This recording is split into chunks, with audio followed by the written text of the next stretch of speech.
ప్రేక్షకులకు నమస్కారం. ఈవేళ ఎండ్రాయిలు వంకాయ టమాటా కర్రీ చేస్తున్నాను.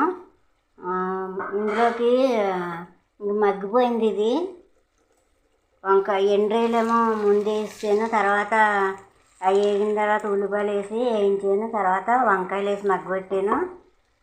టమాటా గుజ్జు వేసుకున్నాను. టమాటా ప్యూరీ చేసుకున్నాను కదా, ఇది వేసేస్తున్నాను. ఇది వేసేసిన తర్వాత ఇలా తిప్పేసి ఇదేం మగ్గక్కర్లేదు, ఆల్రెడీ మగ్గిపోయింది. నేను ఇందులో కారం వేయటమేను. ఇదిగో కారం, పచ్చిమిరపకాయలు 4 వేసాను. ఇదిగో కారం, ఈ 2 చెంచాలు కారం వేసాను. కారం వేసి ఇలా తిప్పేసి అప్పుడు నీళ్ళు పోసేయటమేను. ఇలా నీళ్ళు పోసేసి ఎగరబెట్టేయటమే. ఇంకా మూత వేసేసి ఎగరబెట్టేది. ఇంటికి ఒకటి చెప్పాలని మీకు చూపించున్నాను ఇదంతాను, అంతేగాని ఇంకేం కాదు. అయితే ఏంటంటారా, మన దగ్గర ఎవరైనా వచ్చి అప్పు అడిగారు అనుకోండి, ఉంటే ఇవ్వండి, తప్పులేదు.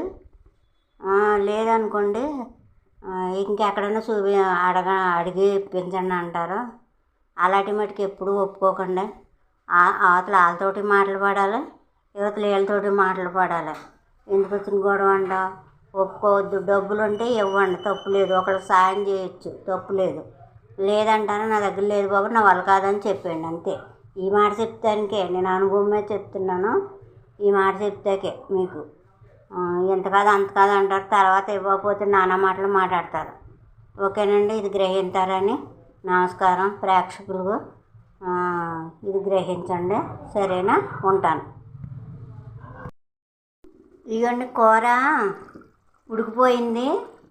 ఇలాగా ఉడికిపోతేనే పైన కొత్తిమీర వేసేసుకుని ఇలాగా ఇంకా కూర దింపేసుకుంటామని, ఇగో పొయ్యి కట్టేయటమని. అయితే మీకు విషయం చెప్పలేదు, ఉప్పు ఆల్రెడీ టమాటా ప్యూరీలో బోలుంది. ఇంక నేను ఉప్పు వేయలేదు, కరెక్ట్గా సరిపోయింది. టేస్ట్ మట్టుగా అదిరిపోయింది. సరే, ఇది గమనించండి. నమస్కారం. సబ్స్క్రైబ్ చేసుకోండి, లైక్ చేయండి, షేర్ చేయండి, కామెంట్ పెట్టండి. ఓకేనా? నమస్కారం, ఉంటాను.